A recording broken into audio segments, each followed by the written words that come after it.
함께 나누실 말씀 시편 119편 18절과 97절 말씀 읽고 시작을 할게요. 시편 119편 18절과 97절 말씀입니다.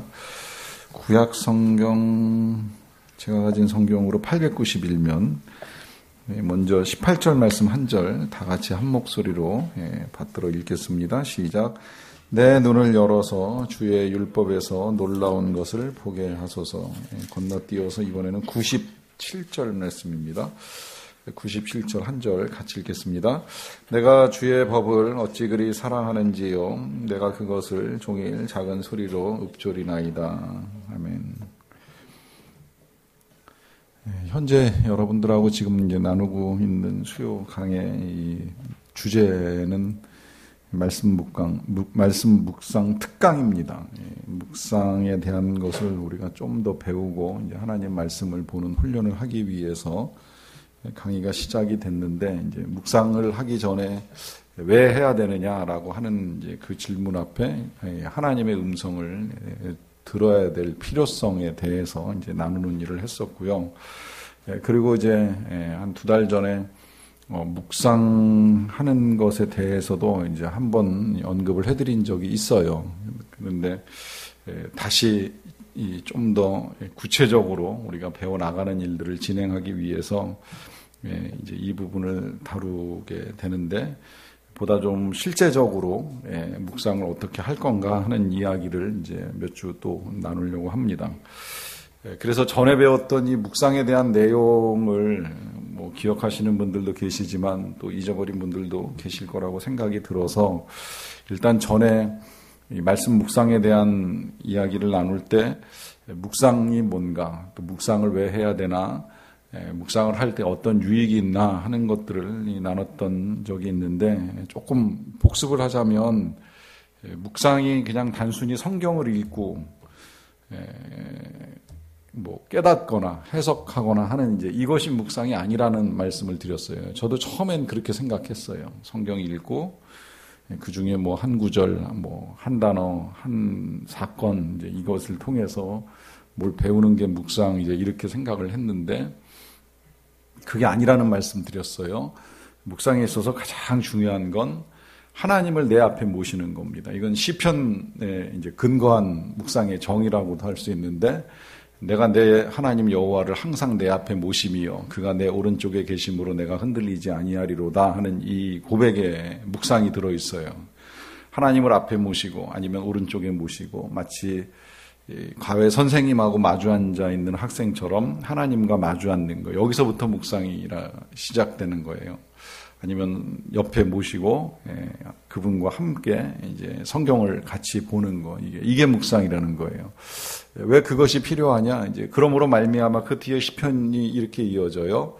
그러므로 내 마음이 기뻐하며 내 영혼은 즐거워하고 내 육체는 강건해진다. 그래서 묵상의 은혜는 영혼, 마음, 육체까지 이제 풍성한 은혜로 나타난다 하는 표현으로 우리가 볼 수 있습니다. 이제 그 관점에서 제가 그때 당시에 묵상 몇 가지를 정의해 드렸는데, 이제 그 묵상은 예배다, 또 묵상은 대화다, 또 묵상은 기도다, 그리고 묵상은 하나님을 바라보는 것이다 하는 정의를 내려드린 적도 있습니다. 뭐 어떤 형태로 묵상이 진행되든지 간에 이제 핵심은 이 모든 것들을 통해서 하나님과 마주하는 거예요.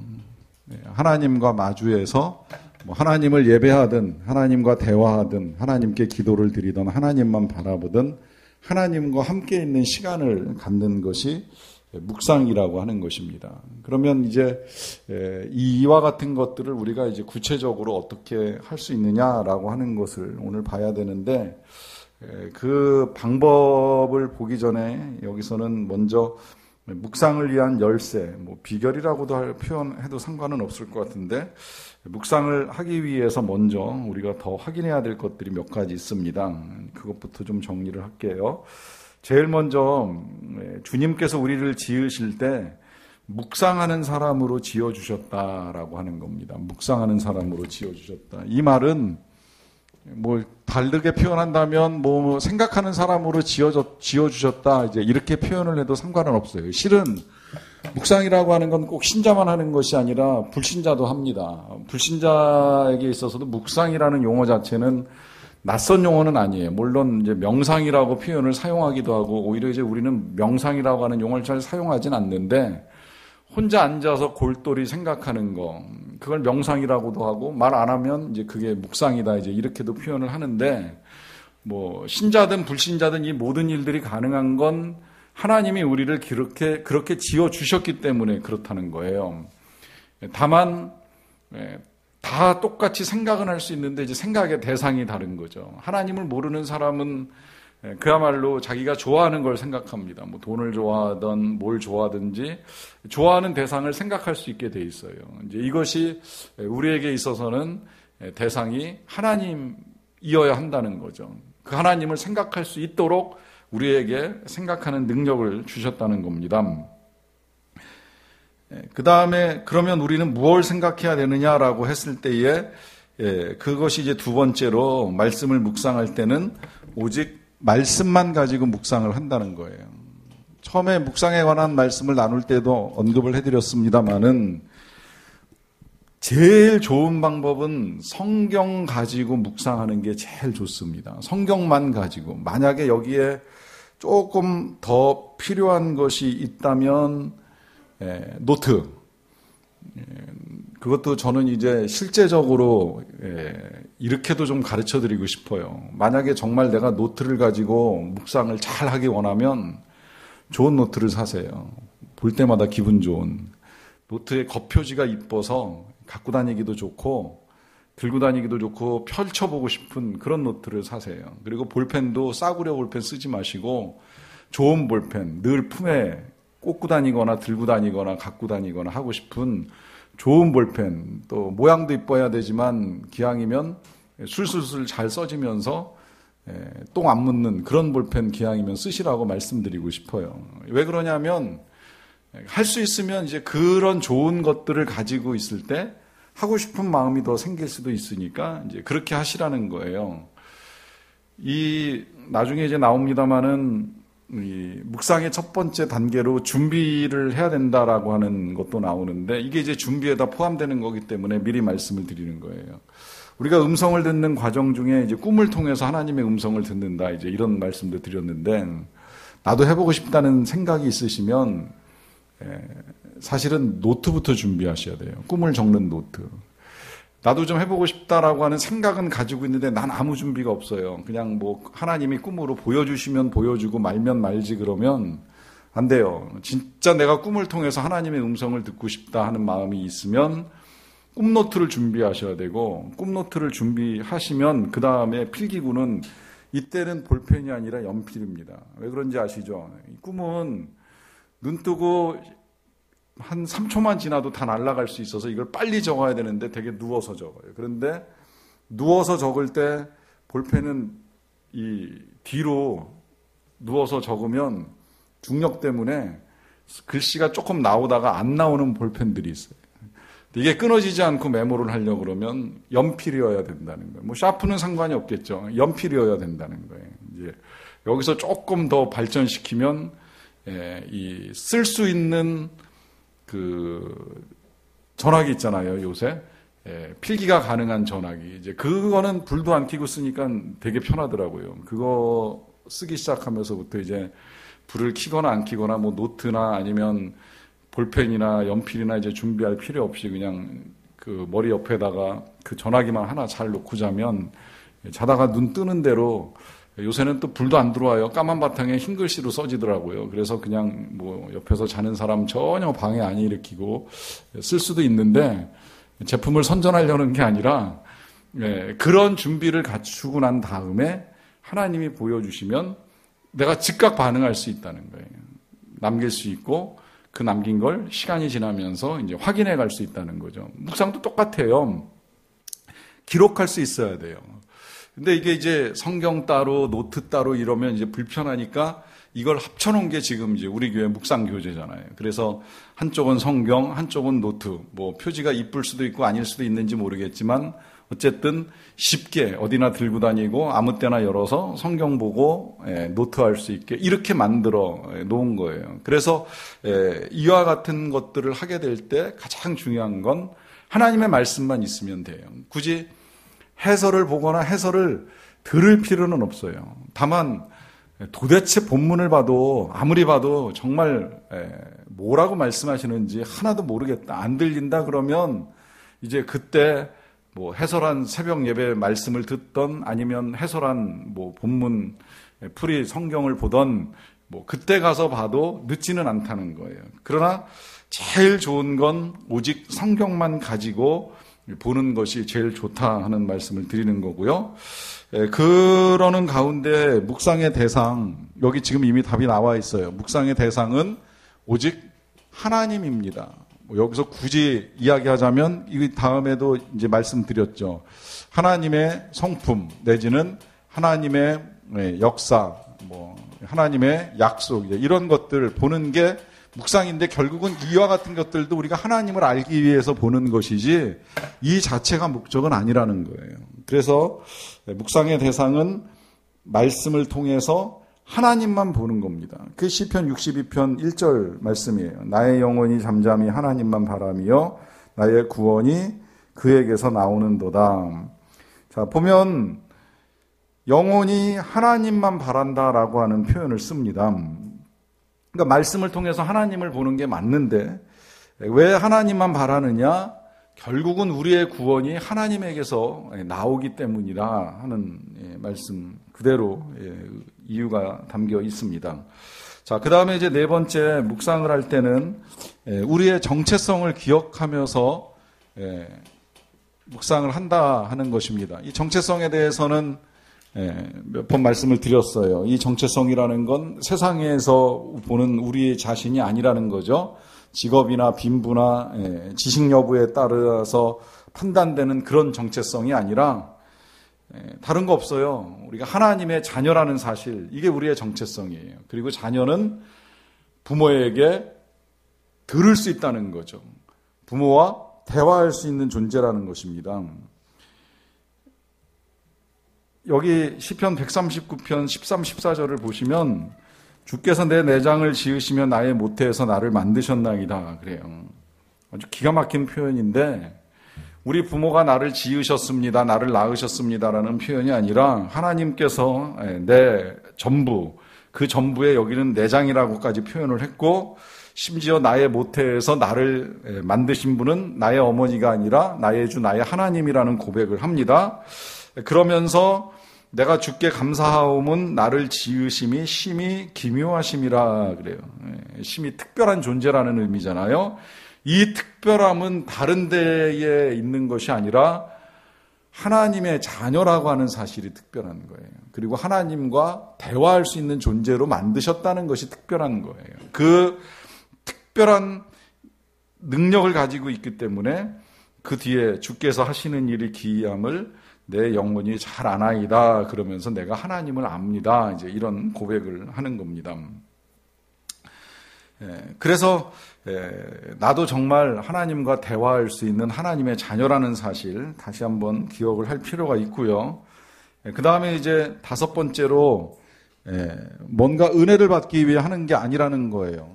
이제 이렇게 표현하는 이유는 그 말씀 시편 62편 5절을 보시면 나의 영혼아 잠잠히 하나님만 바라라 무릇 나의 소망이 그로부터 나오는도다 라고 해서 지금 이 시의 저자는 그가 구하는 것이 하나님만 바라봅니다. 물론 여기 이제 소망도 구하고 그 위에 1절에 보시면 구원도 필요하다고 하는 거를 숨기지는 않아요. 그런데 그의 구원이 되었던 소망이 되었던 그가 바라보고 관심을 갖는 건 오직 하나님이라는 거죠. 여기서 이제 우리가 묵상해야 될 때에 열쇠가 하나 나오는 건데 그거는 다른 것이 아니라 하나님만으로 충분하다, 하나님만 계시면 된다는 생각을 가지시는 거예요. 이게 지금 제일 먼저 오늘 서두에 시작하면서도 그런 말씀을 드렸어요. 하나님과 마주 앉는 거, 하나님과 나란히 앉는 거, 이거면 충분하다는 거예요. 때로 묵상을 하면 그런 경험을 하시는 일이 있을 수 있습니다. 성경 본문을 이렇게 들여다보는데 도대체 무슨 말씀을 하시는지 모르겠고요. 또 어떤 경우에는요, 본문 내용은 알겠는데 지금의 내 상황에 하나 은혜가 안 되는 말씀을 만날 때가 있어요. 난 지금 위로가 필요한데, 난 상처받았는데, 난 힘든데, 본문을 보면 그에 대한 하나님의 뭔가 위로의 음성이 들려야 될 것 같은데 그런 건 들리지 않고 여전히 뭘 해라, 뭘 행해라, 뭐 이제 이런 식의 명령만 이제 쌓여 있을 때 이게 굉장히 어렵습니다. 특히 그 출애굽기 후반부 보면 계속 계명이잖아요. 아니면 성막 그 지루하고도 이제 이 내용도 이해하기 힘든 그 내용을 지나가다 보면 묵상하면서 도대체 이게 무슨 소리인지 아니면 하나님이 이걸 통해서 뭘 말씀하시려는지 굉장히 힘들게 느껴질 때가 있어요.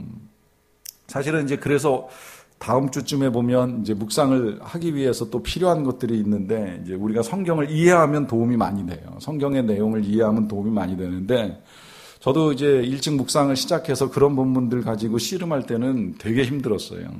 제 묵상 노트는 빽빽하게 쓰여진 부분도 있지만 어떤 건 몇 날 며칠 백지로 넘어간 것도 많아요. 근데 그게 묵상을 안 해서 넘어간 것도 있지만 어떤 페이지는 도대체 이게 뭔 소리인지 모르겠다. 이걸 통해서 하나님이 뭐라고 말씀하시는지를 모르겠다. 이제 이런 생각이 들어서 넘어간 것들도 솔직히 있어요. 그런데 시간이 지나고 다시 들여다보고 하는 이런 일련의 과정들 속에서 조금씩 깨달아지고 알게 되는 내용들이 있어요. 예를 들면 그 레위기 규례 중에 이해할 수 없는 규례들, 여자가 아이를 낳으면 며칠 동안 부정하다, 아들을 낳으면 33일인가, 또 딸을 낳으면 66일 동안 부정하다 그러는데, 왜 자녀를 낳은 여인이 부정할까? 이제 처음에 그런 것들이 다 이해가 안 갔어요. 그런데 나중에 알고 보니까 거기 정말 깊은 하나님의 사랑과 뜻이 있는 거예요. 여인의 고통을 알아요. 여인의 그 생명을 낳기 위한 수고를 알아요. 그런데 당시 사회, 당시 문화를 기준으로 보면 여인은 쉬지를 못해요. 아이 낳았다고 지금같이 산후조리하고 조리원들과 쉬고 이런 거 일체 없어요. 그냥 빨리 또 나가서 일해야 돼요. 남편 잘못 만나면 산후조리는커녕 정말 노동하기에 힘든 경우도 있고 그것도 안 하면 쫓겨나는 일도 다반사예요. 그러니까 하나님이 이 부정하다라고 하는 이 원리를 통해서 여인을 지켜줘요. 아무도 건드리지 못하게 하고 쉴 시간을 주시는 거예요. 휴식을 취하게 만드는 거예요. 이런 하나님의 사랑들을 이제 바라보면서 한 생명 한 생명을 하나님이 얼마나 귀하게 여기시는가라고 하는 사실을 깨달을 때 이제 이 묵상을 통해서 하나님의 위로를 경험하게 되는 거죠. 그런데 그것조차도 진짜 이제 모르고 도대체 무슨 말씀을 하시는지 모르겠다, 이제 이런 생각이 들 때도 있거든요. 그때 이런 생각을 좀 해보시면 좋을 것 같아요. 부모와 자식이 볼 수 없는 상황에 놓이는 일이 있을 수 있습니다. 진짜 저같이 이제 선교를 보내거나 아니면 아들을 군대에 보내거나 아니면 자녀를 이제 유학을 보내가지고 만날 수 없는 상황에 놓여 있는 경우들이 있잖아요. 물론 요즘 같으면야 통화도 하고 이제 이 페이스톡도 하면서 이제 얼굴을 보는 일이 있기는 합니다만 그래도 어쨌든 어떤 방식을 써도 가서 만나는 것만 못하다는 생각이 들 때가 있죠. 기왕이면 가까이에서 만나서 얼굴을 대하고 할 수 있다면 손이라도 잡아보고 하는 이런 이제 마음이 부모들 마음에 가득 차잖아요. 그래서 보니까 이 아들을 군대 보낸 부모님들이 진짜 아들이 어디 있든지 강원도 산골짜기에 있어도요, 그 구석에 찾아갈 수만 있으면 찾아가서 아들을 면회해요. 면회하면서 아들을 만나는데 제가 경험해보지는 않았지만 분위기는 그런 것 같아요, 보니까. 그렇게 찾아가가지고 아들을 만났는데 이 아들이 평소에 말을 많이 하고 이렇게 대화가 잘 된 아들 같으면 몰라도요, 평소에 그 안 하던 대화가 어느 날 면회했다고 잘 될 것 같아요? 안 돼요. 군대 생활 힘드니? 그러고 물어보면 예, 한마디 하면 끝이에요. 뭐가 힘드니? 물어보면 그냥 힘들어요. 그러고 말 안 해요. 그게 끝이에요. 자, 그러면 할 말 다 하고 더 이상 할 말 없으니까 그래, 그럼 잘 있어라 그러고 오는 부모가 있겠어요? 절대 그러지 않죠. 할 말 없고 아들의 대답이 무뚝뚝하고 단조로워도 그 아이가 들어가야 되는 시간까지는 같이 있잖아요. 아무 이야기를 주고받지 못해요. 대화가 뚝뚝 끊어져요. 그래도 어쨌든 같이 있는 그 시간이 좋은 거예요. 왜? 함께 있으니까. 같이 있는 그 자체만으로 좋은 거예요. 뭘 꼭 이야기해서 좋은 것이 아니라 말 주고받지 않아도 함께 있다는 그 사실이 귀한 거죠. 이게 하나님과 우리 사이에도 이루어질 수 있는 일들이라고 하는 겁니다. 꼭 하나님이 우리에게 명쾌하게 말씀해 주셔서만 은혜가 되는 게 아니라 그냥 하나님과 함께 있으면 되는 거예요. 뭐 특별히 무슨 감동을 받고 위로를 받고 하는 것이 중요한 것이 아니라 지금 내가 묵상을 하려고 성경을 열어놓은 이 자리에 주님이 임재하셨구나, 주님이 임하셨구나. 그 주님이 생생하게 내게 음성 들려주지 아니하셔도 주님 계시니까, 계신 걸 내가 믿으니까 충분합니다. 이렇게 생각할 수 있는 이것이 묵상이라고 말씀을 드리는 겁니다. 그래서 뭔가 특별히 은혜를 꼭 받아야 된다 그렇게 생각하실 필요는 없어요. 그런데 또 반대로 6번에서는 이렇게는 요구해요. 묵상할 때 변화를 받을 줄 믿고 묵상하라라고 하는 겁니다. 변화.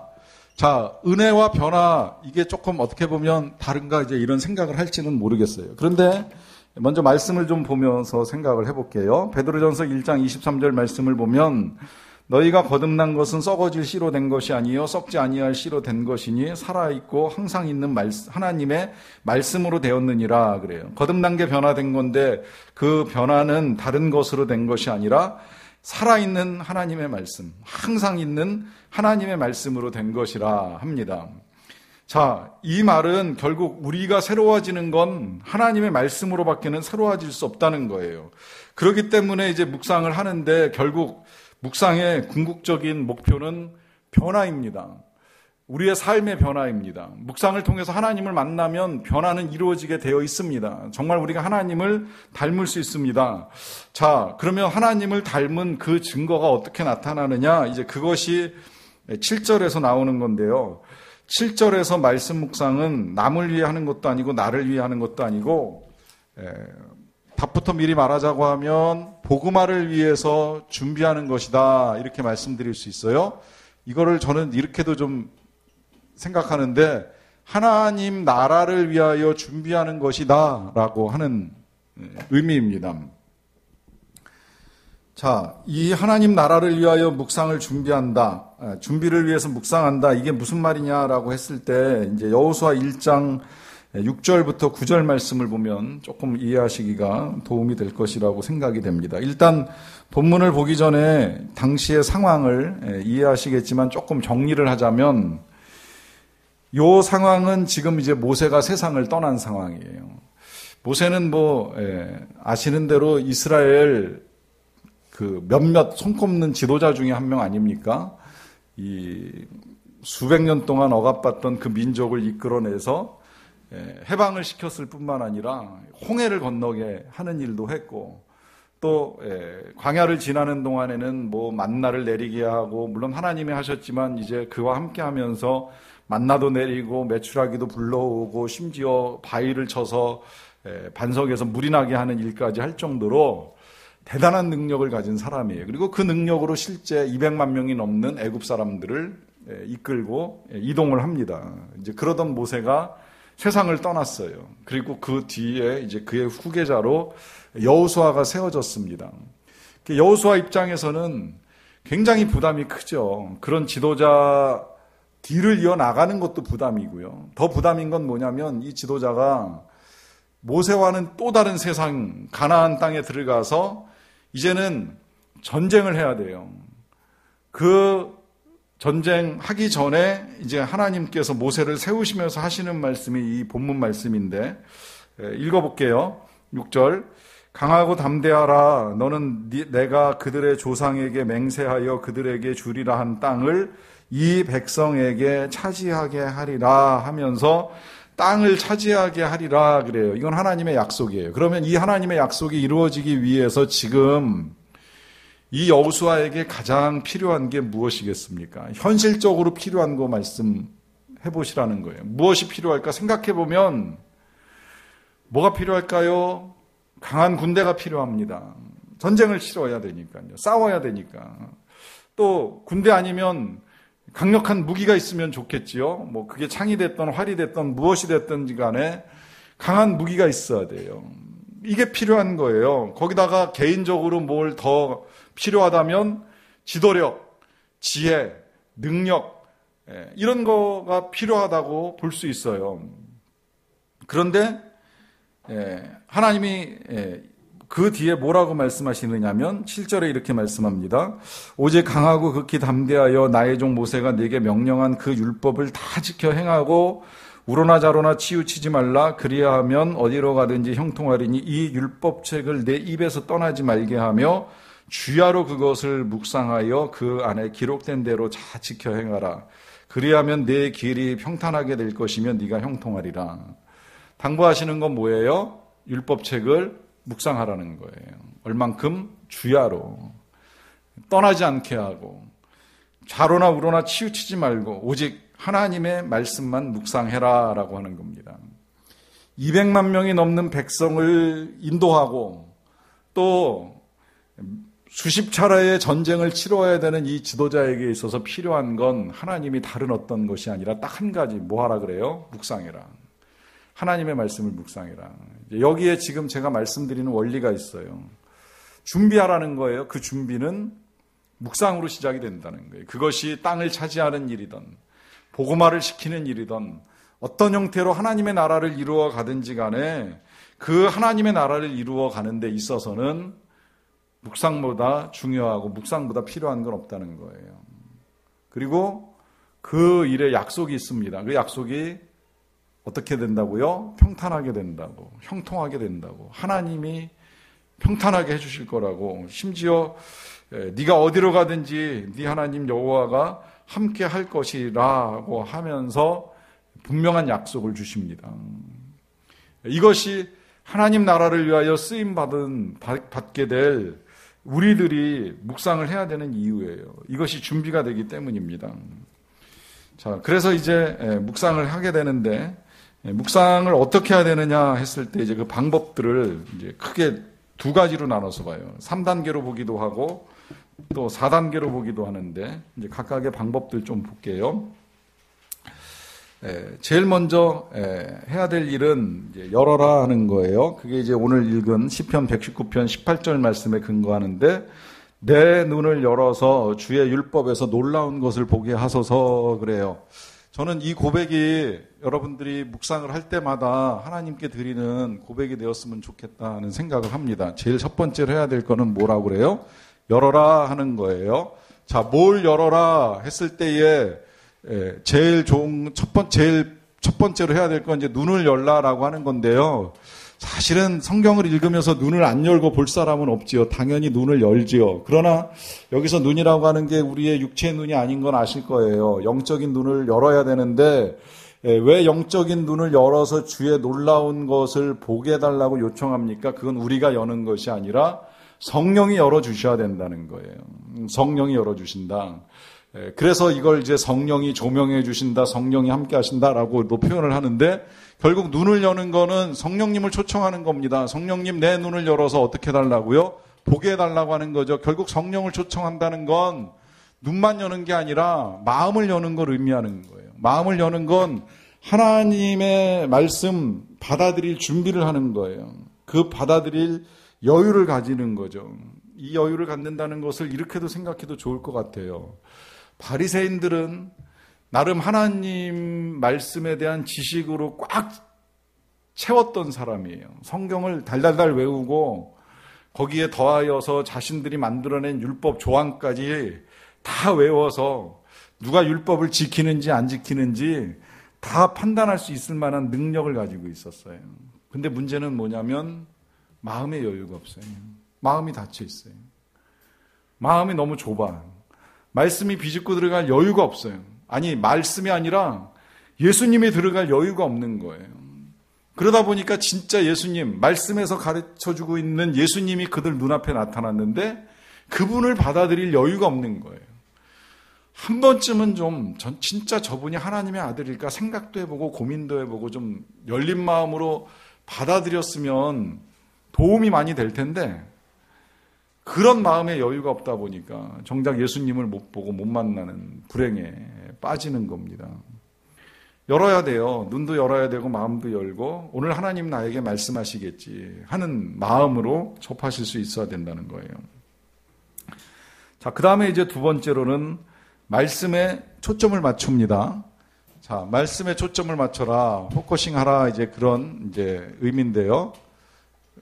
집중하라, 뭐 이렇게 이해를 하셔도 상관은 없어요. 그 집중을 성경으로는 여호와의 말씀만 듣는다, 이제 이렇게 표현하는데 이걸 실제로 우리가 어떻게 실천할까에 대해서는 제가 고민하다가 좀처럼 쓰고 싶지 않은 이제 개를 비유해서 설명을 좀 드려요.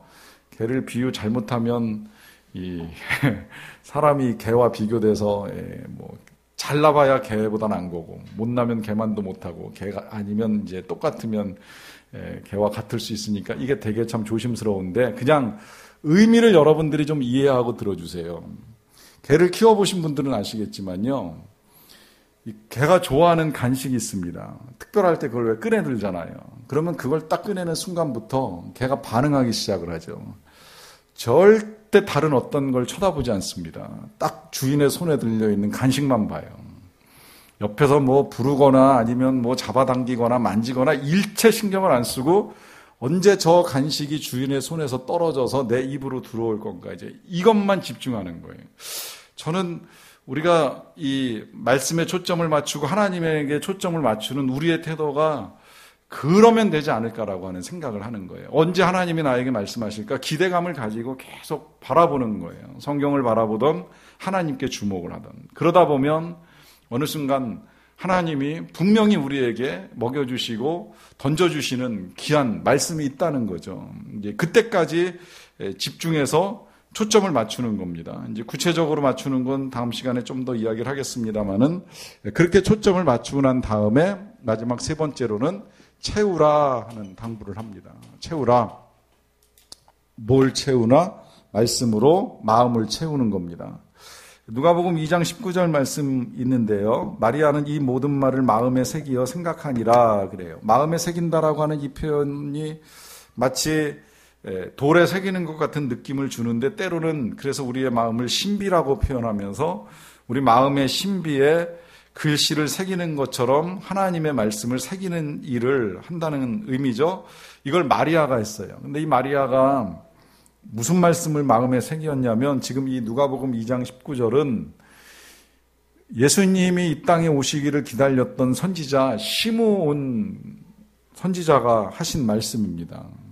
예수님을 축복하면서 하신 말씀 가운데 이 아기로 말미암아 마리아의 마음이 칼에 찔리는 것 같게 될 것이다 라고 하는 말씀을 하시는 일이 있었어요. 그러니까 그만큼 이제 마음에 아픔이 있을 거라고 하는 의미의 말씀을 하신 거예요. 그리고 요 사건 이후에 이제 예수님의 어린 시절 사건이 누가복음에 하나 더 기록이 되어 있는데 그 누가복음에 보시면 예수님 부모가 예수님 잊어버리잖아요. 그리고 다시 3일길을 가서 예루살렘에서 예수님을 만나요. 그래서 부모님이 예수님에게 왜 그랬냐 하니까 예수님이 하신 대답이 있죠. 내가 내 아버지 집에 있어야 될 것을 모르셨나이까, 이제 이런 식의 대답을 합니다.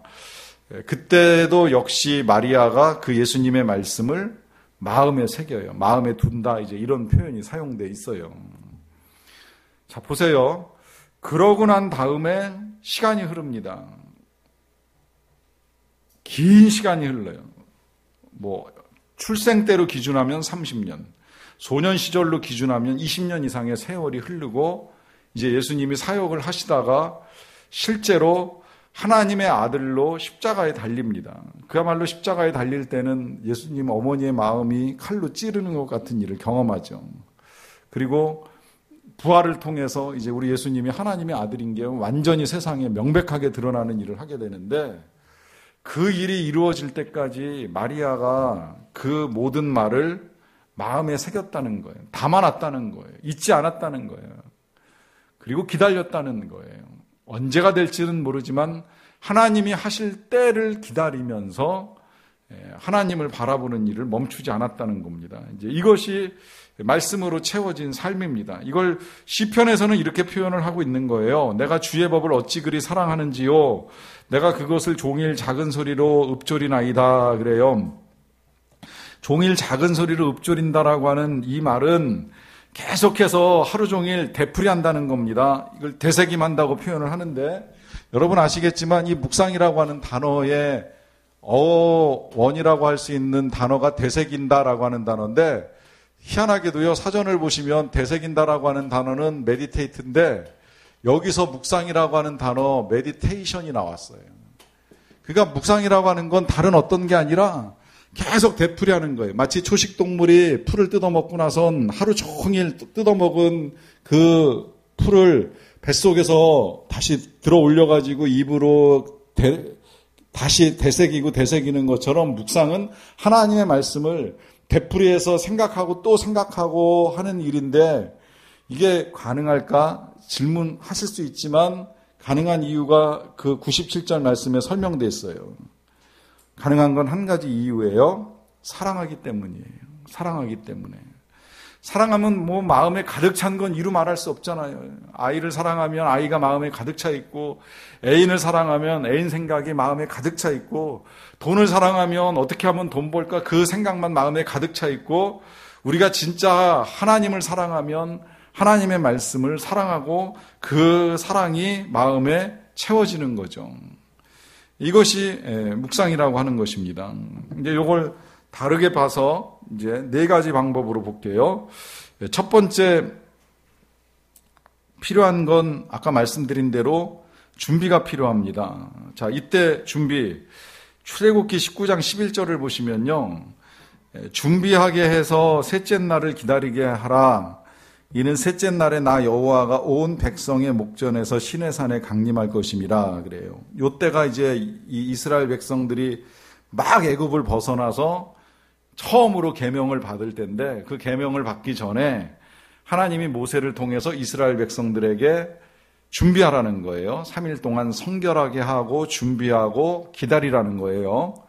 그러면 3일째 하나님이 이제 시내산에 강림하셔서 모세를 통해 계명을 주시겠다는 겁니다. 하나님의 율법을 받기 위해서 이스라엘 백성들이 이렇게 준비해야 된다는 말씀을 하시는 거예요. 자, 저는 아까 여러분들에게 이제 뭐 꿈을 통해 하나님의 음성을 들으려면 노트와 연필 필요하다 그랬고 묵상하시려면 성경과 노트, 연필 있으면 좋다는 말씀, 볼펜 있으면 좋다는 말씀 드렸어요. 그런데 이스라엘 백성이 뭐 3일 동안 목욕제기하고 기다리던 우리가 성경을 가지고 노트를 준비해서 하나님의 말씀을 묵상하고자 한다고 해도 어떤 준비보다도 중요한 건 마음의 준비입니다. 뭐 지금 나도 그러면 옛날 이스라엘 백성처럼 그럼 목욕하고 3일을 기다려서 들어보자 할 필요 없어요. 그게 중요한 게 아니에요.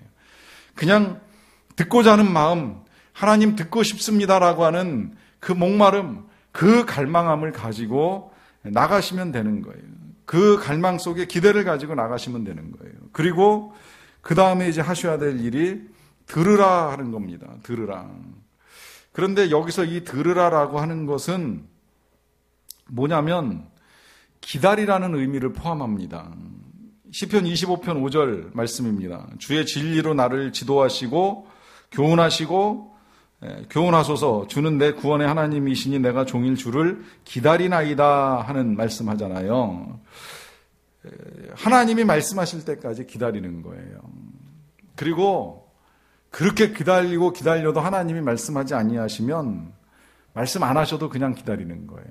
아까 우리가 이미 확인하고 넘어왔듯이 꼭 대화가 있어야 된다가 아니라 말씀 없지만 주님 이 자리에 계시는 걸 믿는 믿음을 가지고 기다려보는 거예요.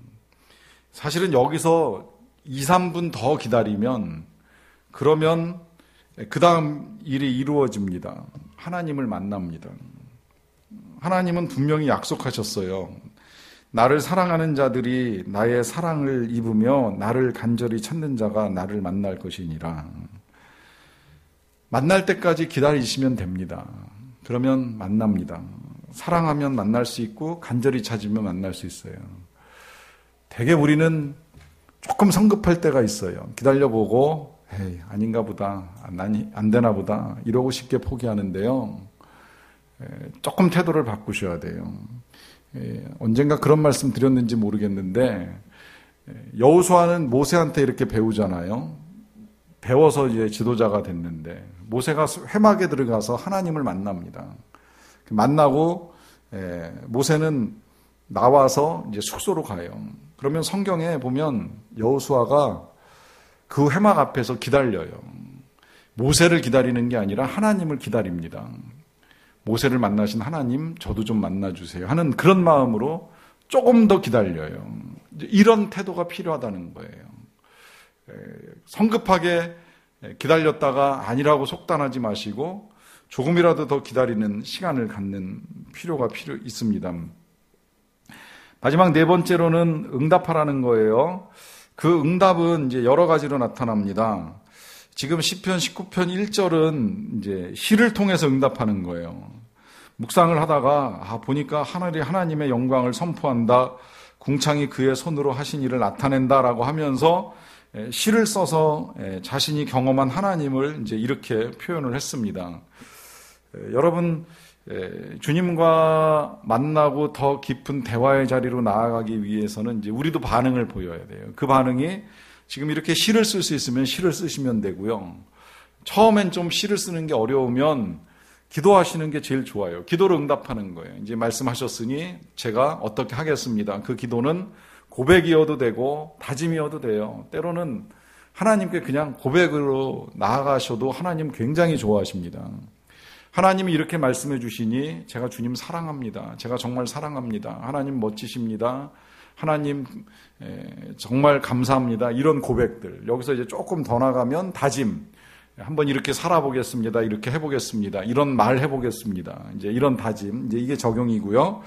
그런 기도 들이시다가 기회가 닿으면 짧게라도 시를 써보세요. 뭐가 시인이어서 시를 쓰는 게 아니라 그냥 한 서너 줄 짤막하게 오늘 묵상한 내용을 글로 남긴다고 생각하고 시를 쓰시면 돼요. 여기서 여러분들이 이제 독특한 은사가 있어서 나는 여기에 곡을 붙이고 싶다 그러면 그게 찬송이 되는 거예요. 거기서 이제 이 찬송이 조금 길어지면 그게 성가곡이 되고 그게 이제 명곡이 되는 겁니다. 그런데 나는 음악적 재능이 전혀 없다 싶으면 그걸 그림으로 표현하는 방법도 있어요. 오늘 하나님이 내게 보여주신 그 사건을 어떻게 좀 그림으로 옮겨볼까? 묵상 노트에 옮기시는 거 괜찮아요. 그리고 거기서 조금 더 실력이 있으면 이제 색을 입히고 하면서 실은 이 명화를 그린 사람들의 그 명작이 묵상에서 나오는 거예요. 성경을 읽고 묵상하다가 그 장면을 가지고 화판에다가 옮기는 거죠. 그림을 그리는 거예요. 이것이 하나님께 영광이 되는 거죠. 또 다른 사람이 묵상할 수 있는 근거도 되는 거고요. 이제 이런 일을 통해서 우리가 하나님께 반응하게 되는데 이 반응이 필요한 건 뭐냐면 반응할 때 관계가 깊어집니다. 반응할수록 더 많은 대화를 나눌 수 있습니다. 반응할수록 대화를 나누기 때문에 하나님의 음성이 생생하게 들려옵니다. 그때 우리가 하나님을 만나는 기쁨과 유익을 누립니다. 이런 믿음의 삶을 저와 여러분들이 누릴 수 있게 되기를 바랍니다. 잠깐 찬양하고 기도하고 갈게요.